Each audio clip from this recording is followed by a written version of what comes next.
Semakin lama aku belajar dunia kripto, semakin aku curiga nih. Bukan curiga sama market, bukan curiga sama koin, tetapi curiga sama orang yang terlalu yakin. Karena anehnya nih, orang yang paling yakin biasanya berbicara seolah-olah sudah melihat masa depan. Sedangkan orang yang benar-benar berpengalaman biasanya justru lebih hati-hati. Mereka jarang berkata, "Saya pasti benar." Mereka lebih sering berkata, "Saya bisa saja salah." Dan semakin saya memikirkannya, semakin masuk akal guys. Karena kalau ada satu hal yang pasti dalam dunia investasi, itu adalah ketidakpastian. Tidak ada yang tahu harga besok, tidak ada yang tahu harga minggu depan, dan tidak ada yang tahu harga tahun depan. Kalau ada yang benar-benar tahu nih, mungkin sekarang dia sedang menikmati hidup di pulau pribadi. Bukan membuat video dengan judul 1000% naik besok, wajib beli sekarang. Tapi ya begitulah, dunia investasi memang unik. Semua orang mencoba melihat masa depan, padahal masa depan sendiri belum tentu tahu mau kemana.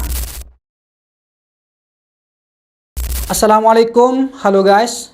Selamat datang kembali di hari ke-6 investasi kripto nih. Dan hari ini giliranku berinvestasi di Sui. Kalau kalian mengikuti perjalanan ini dari awal, kalian pasti tahu bahwa saya sengaja tidak membeli aset yang sama setiap hari. Kadang saya membeli Bitcoin, kadang membeli HYPE, dan hari ini saya melanjutkan untuk membeli Sui guys. Sebelum melakukan pembelian, saya ingin membahas sesuatu yang cukup menarik nih, yaitu tentang keyakinan. Karena semakin lama aku masuk ke dunia investasi, semakin aku sadar bahwa keyakinan bisa menjadi teman, tetapi juga bisa menjadi musuh. Bayangkan nih, ada dua orang. Orang pertama berkata, "Aku mungkin salah." Orang kedua berkata, "Aku pasti benar." Kalau dipikir-pikir, kebanyakan orang akan lebih tertarik mendengarkan orang kedua karena terdengar lebih percaya diri guys. Ya, padahal belum tentu lebih benar. Dan hal seperti itu sering sekali terjadi di dunia kripto. Ada yang bilang harga akan naik, ada yang bilang harga akan turun. Ada yang bilang sekarang waktu terbaik membeli. Ada yang bilang sekarang waktu terbaik menjual.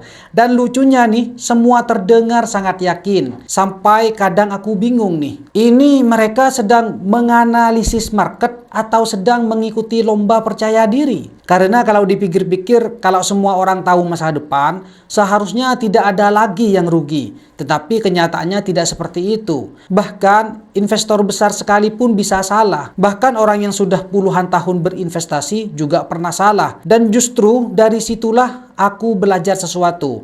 Bahwa tujuan investasi bukan menjadi orang yang selalu benar, tetapi menjadi orang yang mampu bertahan meskipun tidak selalu benar. Ada sebuah kutipan terkenal dari Warren Buffett nih. Ia pernah mengatakan, resiko datang dari tidak mengetahui apa yang sedang kita lakukan.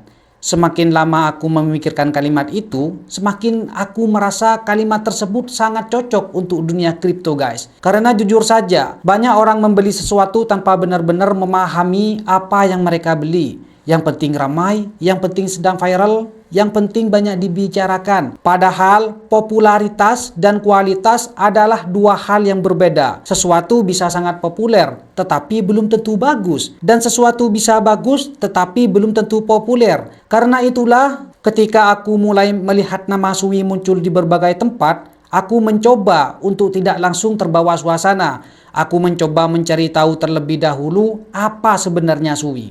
Kenapa banyak orang membicarakannya. Dan apa yang membuat proyek ini menarik. Semakin aku membaca, semakin aku menemukan hal-hal yang cukup menarik nih. Sui adalah salah satu proyek blockchain yang fokus pada kecepatan dan efisiensi guys. Tujuannya adalah membuat berbagai aplikasi blockchain bisa berjalan dengan lebih baik. Mulai dari aplikasi keuangan, game, sampai berbagai layanan digital lainnya. Tentu saja teknologinya juga lebih rumit daripada penjelasan sederhana itu. Kalau aku jelaskan semuanya nih, bisa-bisa video ini berubah menjadi kuliah gitu kan. Dan aku sendiri belum tentu lulus ujiannya. Yang penting bagiku, ada sesuatu yang sedang dibangun, ada pengembangan, ada komunitas, ada orang-orang yang terus bekerja mengembangkan proyek tersebut. Apakah itu menjamin keberhasilan? Ya tentu tidak guys. Dan disitulah bagian yang menarik. Karena dalam investasi tidak ada jaminan. Kalau ada yang menjamin keuntungan, biasanya aku langsung curiga nih. Karena bahkan masa depan saja tidak berani memberi jaminan. Ngomong-ngomong soal masa depan nih, aku sering melihat fenomena yang cukup lucu di dunia kripto. Ketika harga naik 10%, tiba-tiba semua orang menjadi visioner. Semua orang merasa sudah tahu dari awal. Semua orang merasa keputusan mereka sangat jenius. Kemudian ketika harga turun 10%, tiba-tiba suasana berubah nih. Orang-orang mulai diam, mulai panik, mulai mempertanyakan semua keputusan hidup yang pernah dibuat. Padahal asetnya masih sama, teknologinya masih sama, yang berubah hanya angka di layar. Tetapi emosi manusia bisa berubah total. Dan aku rasa hampir semua investor pernah mengalaminya, termasuk aku nih. Dan itu wajar banget guys. Karena kita semua manusia, kadang optimis, kadang pesimis, kadang semangat, kadang bingung, kadang merasa pintar, kadang merasa kenapa tadi melakukan itu, dan mungkin itulah alasan mengapa investasi bukan hanya soal uang, tetapi juga soal mengendalikan diri sendiri. Ada kutipan menarik dari Peter Lynch nih, yang kurang lebih mengajarkan bahwa memahami apa yang kita miliki jauh lebih penting daripada sekedar mengikuti keramaian. Aku suka ide tersebut guys, karena dunia sekarang penuh dengan informasi. Setiap hari ada berita baru, setiap hari ada opini baru, setiap hari ada prediksi baru. Kalau semua didengarkan nih, mungkin kepala kita yang lebih dulu crash daripada market. Karena itu aku mencoba fokus pada hal-hal yang bisa aku kontrol nih. Aku tidak bisa mengontrol harga, aku tidak bisa mengontrol market, aku tidak bisa mengontrol apa yang akan terjadi minggu depan, tetapi aku bisa mengontrol keputusan aku sendiri. Aku bisa memilih untuk belajar, aku bisa memilih untuk tidak terburu-buru, dan aku bisa memilih untuk memahami apa yang sedang aku beli. Menurutku nih, itu jauh lebih penting karena seringkali masalah terbesar bukan kurangnya informasi, justru terlalu banyak informasi. Bayangkan saja, pagi ada orang yang bilang beli, siang ada orang yang bilang jual, sore ada yang bilang hold, malam ada orang yang bilang semuanya salah. Lalu besok pagi muncul orang baru yang mengatakan, tenang teman-teman, aku tahu jawabannya. Padahal minggu lalu dia juga bingung nih. Dan lingkaran itu terus berulang guys. Kadang aku merasa dunia kripto seperti grup tugas sekolah. Semua orang memberikan jawaban, tetapi tidak ada yang benar-benar yakin. Yang lucu lagi nih, investor kripto sering memiliki imajinasi luar biasa. Ketika portofolio naik sedikit, mulai melihat harga mobil. Ketika naik sedikit lagi, mulai melihat harga rumah. Ketika naik lagi, mulai membayangkan pensiun muda. Lalu market turun nih, dan tiba-tiba kembali fokus pada kebutuhan pokok. Perjalanannya cepat sekali, pagi calon miliarder, malam ahli bersyukur. Tetapi justru hal-hal seperti itulah yang membuat perjalanan investasi menarik guys. Karena perjalanan ini bukan hanya tentang angka, tetapi juga tentang cara berpikir, tentang kesabaran, tentang disiplin, dan tentang kemampuan untuk tetap tenang ketika keadaan berubah. Itulah alasanku membuat seri ini nih. Bukan untuk menunjukkan siapa yang paling pintar, bukan untuk menunjukkan siapa yang paling hebat, dan tentu bukan untuk menunjukkan siapa yang paling cepat kaya. Karena kalau tujuanku mencari cepat kaya, mungkin aku sudah menyerah sejak lama. Tujuanku jauh lebih sederhana nih. Aku ingin belajar, aku ingin mendokumentasikan prosesnya, dan aku ingin melihat bagaimana perjalanan ini berkembang dari waktu ke waktu. Karena banyak hal besar dalam hidup sebenarnya lahir dari kebiasaan kecil, bukan dari satu keputusan besar, tetapi dari langkah-langkah kecil yang dilakukan berulang kali.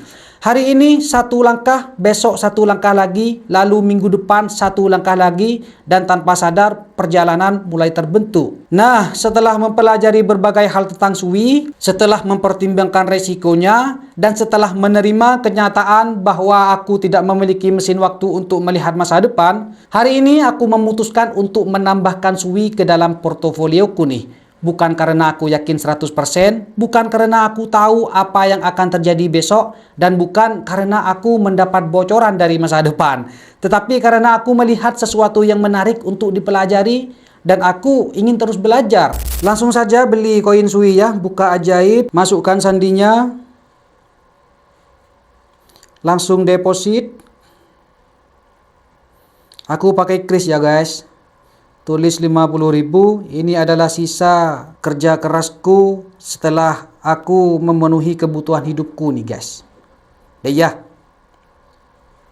Nah, sudah masuk ya guys, 50.300. Langsung kita ke menu aset, pencet SUI, kita langsung beli. Kita fullkan ini. Beli di harga Rp12.738 ini guys. Langsung beli ya. Sudah masuk ya guys. Kita kembali lagi. Nah, ini dia guys, total investasiku sekarang untuk hari ke-6 nilainya Rp290.562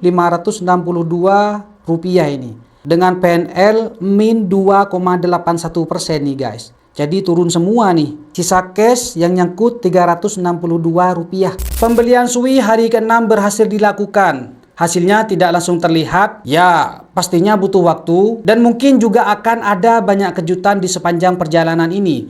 Tetapi aku rasa itu memang bagian dari proses. Karena investasi yang baik bukan tentang mengetahui semua jawaban, melainkan tentang tetap mengambil keputusan yang masuk akal meskipun tidak mengetahui semua jawabannya.